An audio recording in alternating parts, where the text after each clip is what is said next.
त्यामुळं आज मी तिथं जाण्याचं का टाळते, त्याच कारणामुळे टाळते की तिथं गेल्यानंतर माझं मन लागत नाही, मला काहीच करावं असं वाटत नाही आणि खूप मला वेदना होतात, खूप मला त्रास होतो. आज जरी मला कोण विचारलं की तू तुझं माहेरी का जात नाही, तुझं म्हणजे माहेरचं घर का सोडलं, तर ते जे मला बाकीचं आठवतं ना, मला खरंच खूप वेदना होतात, खूप त्रास होतो त्या आज काहीतरी शेअर करावं असं वाटत आहे तुम्हाला, म्हणून मी हा व्हिडिओ करत आहे की शून्यातून विश्व निर्माण करणे काय म्हणतात ना, हे मी तुम्हाला आजच्या व्हिडिओ सांगणार आहे. समजा आता 2 वर्ष होतात मला, एप्रिल महिन्यात आली होती मी माझं सामान घेऊन. छोटासा टेम्पो होता, टेम्पोत सर्व सामान होतं. त्या टेम्पोत सामान बसत नव्हतं माझं, परंतु मोठा टेम्पो केला असता तर जास्त पैसे त्याने घेतले असते, म्हणून त्याच टेम्पोमध्ये कसं तरी ॲडजस्ट करून आम्ही आलो. मी समोर माझ्या आईला बसवलं होतं आणि तिच्याजवळ स्वराजला दिलं होतं. स्वरा आणि मी अक्षरशः आम्ही सामानावर, आम्हाला झोपायलाही जागा नव्हती, बसायलाही जागा नव्हती आणि खूप कंडिशनमध्ये आम्ही आकोट सोडलं होतं. पण जेव्हा मी आकोट सोडलं ना, तुम्हाला सांगते, मी आकोट ते पुण्यापर्यंत, म्हणजे मी जो फ्लॅट घेतला होता त्या फ्लॅटपर्यंत, तर मी जो फ्लॅट म्हणजे मी पुण्यात येण्याच्या अगोदरच मी म्हणजे यायचं माझं ठरलंच होतं, कारण 6-7 महिन्या म्हणजे आकोट मी सोडणार नव्हती. तुम्हाला सांगते, मला माझं घरही सोडायचं नव्हतं, मला माझं गाव पण सोडायचं नव्हतं, परंतु स्वामीने खरंच माझ्या म्हणजे ते म्हणतो ना आपण, खूप असं वेगळं हे लिहून ठेवलेलं होतं, नशिबात वाळून ठेवलेलं होतं. आणि म्हणतो ना, आपल्या आयुष्यातून जोपर्यंत एखादा व्यक्ती जात नाही ना, किंवा त्याचा आपल्या आयुष्यात म्हणजे काय म्हणतो त्याला, मला बोलतो पण नाही येतं आता, म्हणजे एक प्रेम जिव्हाळा असतो एखाद्या व्यक्तीसोबत आपला, परंतु जोपर्यंत तो आपल्याला धोका देत नाही, ते जी पट्टी असते ना, ते आपल्या डोळ्यावरची निघत नसते. आणि मी कधीच विचार नव्हता केला की मला माझं गाव घर सोडावं लागणार, आणि तो पस्तावा जरी मी आज स्वतःचा फ्लॅट घेऊ द्या, मी बिझनेस लावू द्या, मी कुठंही समोर जाऊ द्या, पण माझी पहिली यूट्यूबच्या कमाईचं घर म्हणजे माझं ते घर होतं. आणि त्या घरासाठी मला खरंच आजही खूप वाईट वाटते, खूप वाईट वाटते मला की कोणत्या कंडिशनमध्ये मी ते घर बांधलं होतं. म्हणजे माझी यूट्यूबची जी पहिली कमाई होती ना, तर त्याच्यामधून मी ते घर बांधलं होतं. आणि खूप म्हणजे माझ्या स्वराचं बालपण जे म्हणतो ना, ते त्या घरात गेलं होतं. त्याच्यामुळं आज मी तिथं जाण्याचं का टाळते, त्याच कारणामुळे टाळते की तिथं गेल्यानंतर माझं मन लागत नाही, मला काहीच करावं असं वाटत नाही आणि खूप मला वेदना होतात, खूप मला त्रास होतो. आज जरी मला कोण विचारलं की तू तुझं माहेरी का जात नाही, तुझं म्हणजे माहेरचं घर का सोडलं, तर ते जे मला बाकीचं आठवतं ना, मला खरंच खूप वेदना होतात, खूप त्रास होतो त्या गोष्टीचा. आज मी कितीही कमवू द्या, कितीही घर बांधू द्या, पण मी त्या घराला कधीच विसरू शकत नाही. आणि ज्यांच्यामुळे सोडलेलं आहे त्यांना तर मी आयुष्यातही माफ करू शकत नाही, आयुष्यातही नाही. मला एकच सांगायचं आहे, शून्यातून विश्व निर्माण करणं म्हणजे हेच म्हणतात की तुमची साथ कोणी देत नसताना तुम्ही तुमच्या मुलांसाठी स्ट्रॉंगपणे उभे राहता, तेही तुमचं चारित्र्य खराब न करता.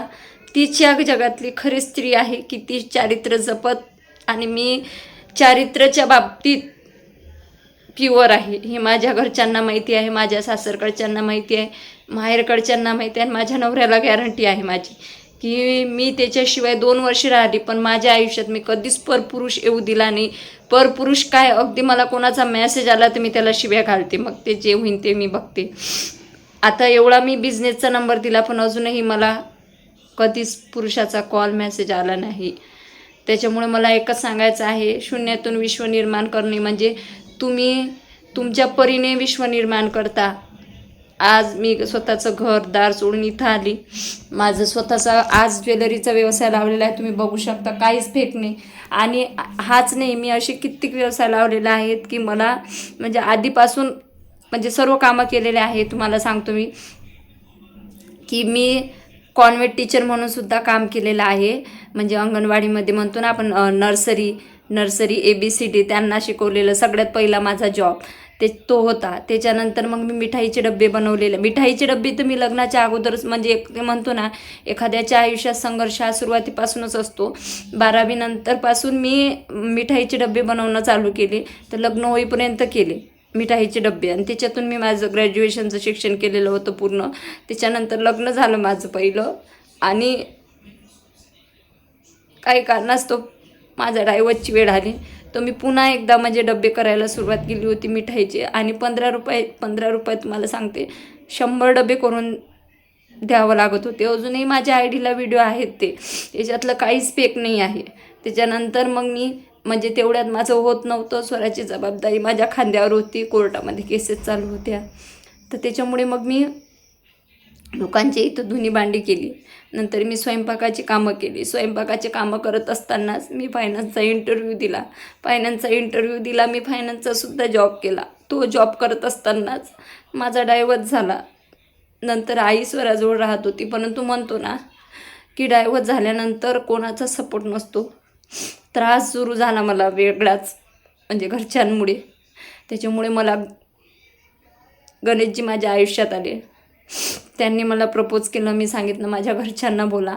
माझ्या घरच्यांशी बोलणं झालं. मी त्यांच्या घरच्यांशी बोलली. ते माझ्या घरच्यांशी बोलले. लग्न झालं. परंतु कधी कधी कशा ह्या गोष्टी शेअर होणं खूप आवश्यक असतात. कारण अशा महिलांसाठी की ज्यांना असं वाटतं आम्ही काहीच करू शकत नाही त्यांच्यासाठी की तुम्हाला आज माझं यश सगळ्यांना दिसते, माझा पैसा सगळ्यांना दिसते.